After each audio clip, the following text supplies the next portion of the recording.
Hello and welcome to Big Thoughts and Small Talk. We are back after a long hiatus. I was actually meant to do a pre-recording for over break, but my flight conveniently left the day that I was meant to pre-record. So I'm sorry, I do apologize to those who missed out on me and my lovely accent over break, but I am back. Your fears are settled. Daddy is home. And joined in the studio are my two very good friends and also my societal colleagues. Just stick with colleagues. I think that covers it. Yeah, not friends at all. Purely a professional relationship we have here. I'm joined by my fearless leader and president of the Royal Holloway Conservative Association, Mr. Phillip O'Connor. Say hello. Hello. And tell us about Tory society. Well, it's, we're one of the largest societies on campus, political-wise. We have socials every week, every Thursday. Very nice. Feel free to come along. Very nice, very nice. And joining Phil, his right-hand man, the vice president of Royal Holloway Conservative Association, Mr. Joe Combs. Hello, Ilija. Thank you for having me back. No, it's no problem at all. You're always welcome on my show, even though I'm more American than you. But moving on, how was everyone's break? Very good. Yeah, it was exceptional. Had the family over for Christmas. Very nice. The games I wanted. Nice. Good stuff. Phil, get up to anything exciting? Well, likewise, had a family over for Christmas. Went on probably a bit too much of a drinking binge. That's beside it, That's what you're supposed to do. It's true. It's the holiday season. You're meant to relax and unwind. I got absolutely nothing done. I mean, that's a lie. I worked at a restaurant and I got money. Got to get that bread while serving that bread. But yeah, it was just nice to spend time with family, cuddle up with dogs, and try and ignore all my responsibilities and problems over here. I think the dog's probably the most important part. The dogs are definitely the most, because the thing is, you can't talk to them on the phone. And, I can talk to my family anytime I want, just give them a ring, and, they're usually the same. They don't get up to much. Life doesn't really change in East Granby, Connecticut. But my dogs, I can't communicate with them. There's that barrier. I mean, I must say, when I did go back to the US over Christmas, my dogs, they busted a nut. It was like the most exciting thing that has ever happened to them in their lives. Their faces were so joyous. It was a nice sight to be welcomed home to. But yeah, my break was pretty good, pretty relaxing. Lots of things have happened over the course of the last month and a half in the world, and all of it's pretty exciting and also slightly worrying. And I'm mostly exciting. Mostly exciting. Whatever the future holds, it's definitely going to be interesting. And thank goodness I have my political society here to talk about this with. We're not just going to be doing better. This is a new and improved Big Thoughts and Small Talk for the year on Insanity Radio 103.2 FM. We're getting serious, boys. This is a New Year's resolution. Well, for now. Like all New Year's resolutions, it's probably going to last a week, and then I'm going to give up and go back to the usual stuff. Mine lasted an hour. I already feel it waning right now. By the end of this episode, it's gonna devolve into chaos. I can guarantee it. All right. So the first big sort of thing, I mean, especially for Britain, since we're here in Britain, is Brexit. Brexit has,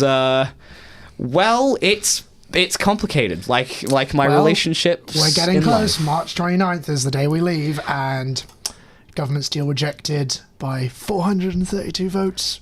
402. It's just not ideal for me. Not even close. And a good portion of Conservatives voted against it. So there's a lot of division. I mean, that's the thing. Like, I think Brexit has really killed the Tory party in terms of unity. Split has certainly killed it. We'll have to see. We'll have to see. We have to give May props on one thing, We may need to do though. a bit of rebranding in the next few years. We have to give May props for one thing. She successfully managed to unify both Labour and Conservative MPs against her. That is true. That is true. Achievement for the ages. I can't think, and obviously I just need to put a disclosure. None of the thoughts or feelings talked about on the show reflect that of the station, Insanity Radio 103.2 FM. These are all our own. So keep that in mind. But yes, Theresa May's doing probably a worse job then I'm trying to think of a clever analogy, but I really can't with Theresa May. It's just you can't think because she's so dull. I can't. Why are you there? Go away. I give her props. Like, she just doesn't give up, you know. I respect her will to refuse to die. Well, the thing is, you respect her, but at the same time, you don't want her to have that quality. No, you don't. The fact that she refuses to just go is like it's unprecedented. I've never seen someone with that much determination to keep on messing up Brexit.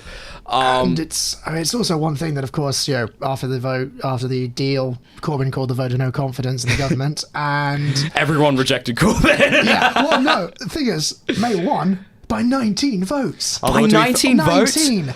I didn't even know it was. I thought it was that close. Yeah, but to be fair, like that's kind of to be expected considering what the parliament's made up of. Like, we're still in minority government, so it shows that as Phillip said, minority government, and that it's close.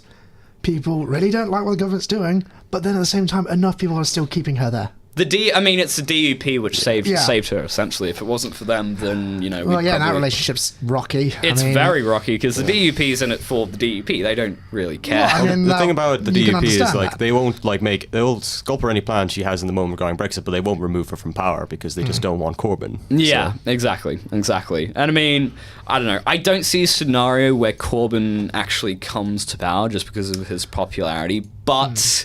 People said that about Trump, and the thing about Corbyn, which is very similar. Well, they said it about Brexit and stuff. We won't vote leave. We did. Exactly. It's like he's got charisma and he's got following, and all it takes is one misstep, and the Tories are about one misstep away from handing over the number 10. No deal is looking very likely, despite the efforts of Dominic Grieve and whoever else it was. Yeah. Trying to stop a no deal Brexit. This is going to be a shameless plug. The Discussion Society has Dominic Grieve speaking at this university on the 31st. So if you have any grievances you want to level against him, feel free to come along. Or if you even support him, you just come along and give him... Come along, join. Actually, you know what? I am membership secretary. Just for those of you who didn't know, I was recently elected membership secretary of the Tory Society. So we've got the whole committee in the studio right now, pretty much.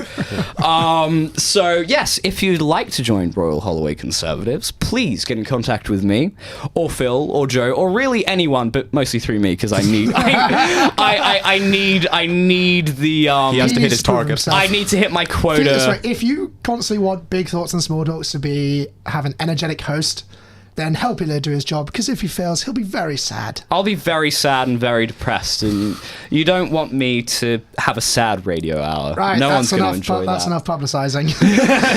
Indeed. So yes, please consider joining. We'd love to have you. Come on to Pint and Policy every Thursday at 7 p.m. at Crosslands. Woo! Okay, so enough about Brexit. I think we are ready to go for our first song break.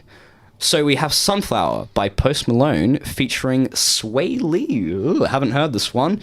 Should be interesting. You are listening to Big Thoughts and Small Talk on Insanity Radio 103.2 FM. And welcome back to Big Thoughts and Small Talk. We are currently talking about Brexit and the sort of situation there. Now, I'm sure you two saw it, but Michael Gove absolutely tore into Corbyn the other day, and it was... I like Michael Gove. I think he's pretty funny. I think he'd be pretty good in number 10. Although he is a bit arrogant for my taste. But he'd be interesting. I think he'd be an interesting choice as PM. I think personally that he's kind of pissed off like too many people in the party at this stage. Like, well, yeah, he's presents himself as a Brexiteer and similar to like Boris Johnson, and then just backs May and just constantly backs her deal, and then people are like, well, you're just a career politician, you don't care. That's true. He's messed up. I don't see. I personally don't want him because I wouldn't trust him. Yeah, that's he is very establishment Tory, which I mean, don't get me wrong. I'd say I probably prefer him to May, but that's not saying much. It isn't. I think he is an incredibly smart guy. He's a smart guy and he's a good speaker. He's a very good orator, which works in his favor. But I don't know. There's really not many choices as to who will replace May eventually. Well, I think Sadiq Javiz would be very good. Really? Yeah. I don't know much about Sadiq Javiz. Well, he's a good Home Secretary. He's doing a good job so far. And Not bad. Not bad. I mean, I personally just have a weak spot for my Edwardian boy, JRM, Jacob Rees-Mogg. Yeah, but like, so he won't get past the parliamentary party. No, and he's Dominic a backbencher. It would be a better choice, I'd say, because he's, in terms of Brexit policies, he's very similar to Mogg, but he doesn't have the same, shall we say, baggage or stuff that Mogg has, so he'd, in theory, be more acceptable to the rest of the people. That's true. I mean, the thing about Mogg is, there's a lot of baggage, and since he's so traditionalist, it's like, why are we going back to the Dark Ages? I personally, think that, this is just me. These are my own thoughts on Saturday radios. I personally think that it would be kind of nice to have a proper English gentleman in number 10. And plus, imagine Jacob Rees-Mogg interacting with Donald Trump on the world stage. Well, yeah, Mogg would give us a proper Englishman. Proper Englishmen to compliment the proper American. Exactly, the brash American and the sensible Englishman. It would be, honestly, the funniest thing, I think, in modern politics. Speaking of Trump, smooth transition. Totally not planned. Definitely not planned at all. Yeah. Towards the next issue, one that I certainly know because I live in America. Joe doesn't, because he doesn't live in America, even though he's an American citizen. Not yet. This is a very sore topic for Joe. Very sore. Very sore. It's a sore topic for Ilija as well, because our friends are divided on which one of us is more American. Anyway. I will say this, however, I got the approval of my friend Jack Doobie, who is full on, like, he's Rick Derringer, real American. And I gave him our situation of, you are an American citizen by birth, but you haven't actually lived there for an extended period of time. Admittedly, I've obviously got stuff to learn. Exactly. I am not American by birth, but I've lived there longer than you have. About 5, almost 6 years longer than you have. You've done a very good job of assimilating, I'll say that. Doing a very good job of assimilating. He said that technically, according to him, and I trust his word, he's my best friend, one of my best friends. I trust his word in saying that I'm more American than you. No offense. A pure unbiased third-party opinion, my best friend, like, aren't I more American than this random dude you don't know? Yeah, definitely. So yes, the government is shut down in America. We're on day 28. Yes, we are. Day 28. Almost a month. This is unprecedented, but I think this is the longest government shutdown in American history. Really? Well, almost, yeah. I mean, loses control of the House. He's a divisive figure anyway. It's not surprising. It's not surprising. Something like this has happened. But he's also playing it really well. Really well, as in, what if the Democrats, really cared about reopening the government, then they just pass the border security because it's common sense. And, I've compromised and I've, said it's not a wall, it will be a steel fence barrier. He's painting himself ingeniously, and this is what Trump always does. He takes the worst situation and he plays it to his favor. Now, he's making himself as the reasonable guy who's like, I just want sensible border security and you guys aren't working with me and you're punching so far left that, it's just, I can't do it. Oh, gotta continue the cost of it itself is kind of like a penny in the drop compared to what America, say, spends on its military or anything. Exactly. It's, I believe that the, original, this was before the, 2016 election, but just the proposed wall plan that he had, the budget that he had was about the same as 1 year of NASA. Yeah, so the top budget is 25 billion, and what he's trying to push through at the moment is 5 billion. Now, someone crunched the numbers, so the average cost per person to a US taxpayer per year for an illegal immigrant is about $4,600. For 20 years, that's $51,000. Now, now considering that over the past decade, millions of illegals have come into the US, so for the $5 billion wall, it just has to stop 100,000 people, and it pays for itself. Yeah, 25 billion has to stop 500,000 people. Whether a wall is the best situation or not, it will pay for itself. It's true. It will pay for itself, and the thing that.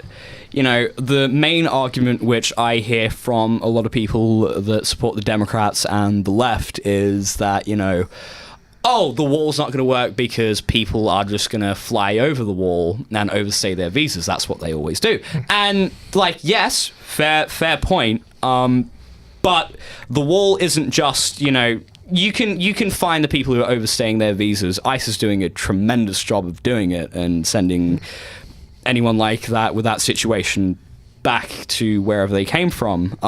Whatever your opinion on that is, that's for you. But the wall, I mean, is more of a counter to the cartels and the human trafficking trade, which is so prevalent in the US, like the southern border. Like, that is how human trafficking and drugs get into the United States. So it's not... Also, one thing that baffles me is how many of those drugs make it through actual proper security checkpoints. Exactly. It's just like, how? And the wall is just one measure to, guard against, things like that. And I think everyone can agree that, for the safety of people who want to immigrate to the United States, we don't want them going on a dangerous human trafficking network path. I mean, also the illegal government say it's not fair on the strain they put in the system is not fair on the legal. No, so exactly. We're going through the main system. I mean, the backlog is ridiculous. Yeah. At the moment. I mean, I went through the legal system to go and get my green card, and it is a trial. It is long, and it's an arduous process. It took about three and a half years for me to get my green card. Really? That long? Very long. And you have to pay through the nose and sign your life away. You have to sign the civil service sheet, which means that you're subject to the draft, which, hey, I'm okay with, fair enough, fair compromise to emigrate to the United States. But yeah, it's disheartening to see people just evade that system because, for whatever reason, and then fall into the hands of human traffickers and the cartels who are just the worst and, won't treat these people as human and just see them as profit.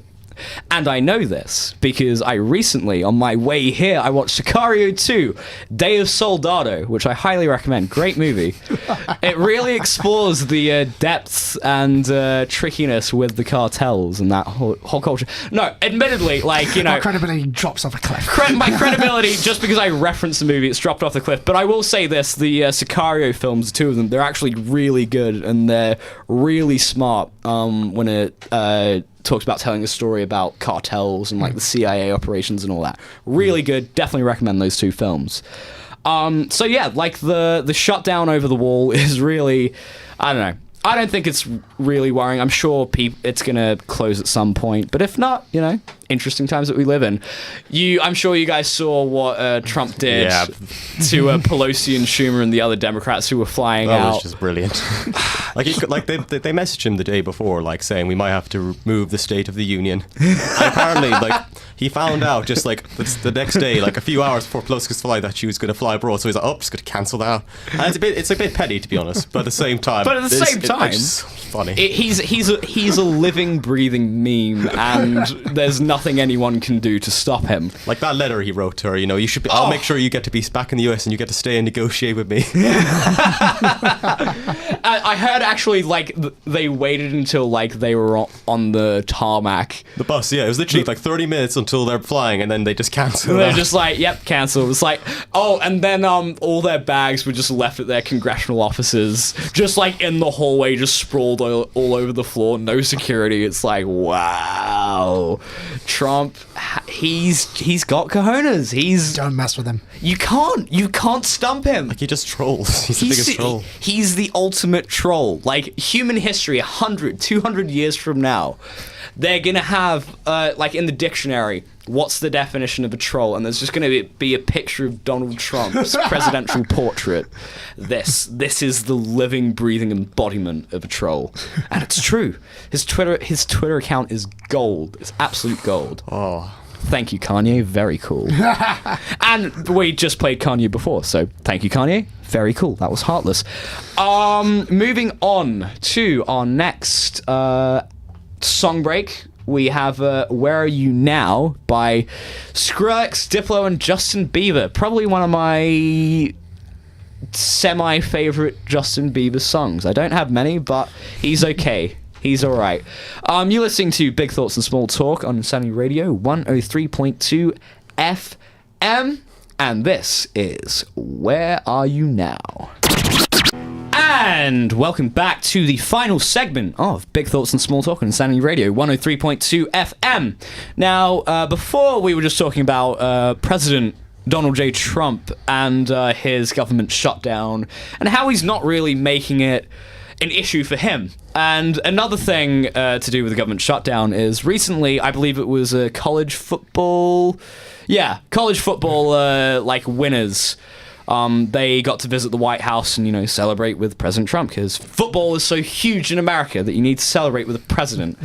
And obviously, let's preface that with American football for those who don't know. American, not your fake leg football, the throwing. No, the correct version of football. It's the football that you use your hands to throw the ball. That one. Yeah, just to be clear. The fake one. The one that you might think is rugby when you first look at it. Exactly. There we go. Glad that we cleared that up. So obviously the government shut down. So the catering staff of the White House, who are government workers technically, couldn't make a feast for all these hungry athletes. So what does Trump do, being the brash, not really. Well, I mean, he is brash, but just being the man he is. He sends out the White House interns, probably, or whatever stuff is left around the White House, to go get, I think it's $600 worth of McDonald's. Yeah, well, McDonald's, Wendy's, and Burger King combined, I think, something like that. So a variety of classic Americana fast food. Yep. Man, that and everyone was like, "Oh, how can he feed McDonald's to these places?" I'm like, these are college athletes who bulk up and eat all this for their careers. They love it. And there's photos of these dudes with 5 burgers just stacking, oh my god, best day ever. It's what's better than being invited to the White House for a feast? Having McDonald's at the White House for the feast. Oh man, it's the best timeline, and the memes that have come out of it are absolutely keynote. I mean, there's a Last Supper meme where Trump's holding his hands out. It's presenting. He's the best supervillain I think that ever exists. Honestly. So enough about Trump. We have about 2.5 minutes left of the show. So what did you guys get for Christmas? Spider-Man and Red Dead 2. Nice. Assassin's Creed Odyssey, and basically a ton of money, because my dad, he didn't know what to get me for Christmas. He just came in my room at 8 in the morning, just threw me a card, and he's just there. There you go. I wake up 4 hours later, I open up, and my dad's like, I didn't know what to get you, so just here's a load of money. That's the thing. As I get older and older, I'm I don't really know what I want. So, and you can't feel Christmas. You can't ask for money at Christmas. I did.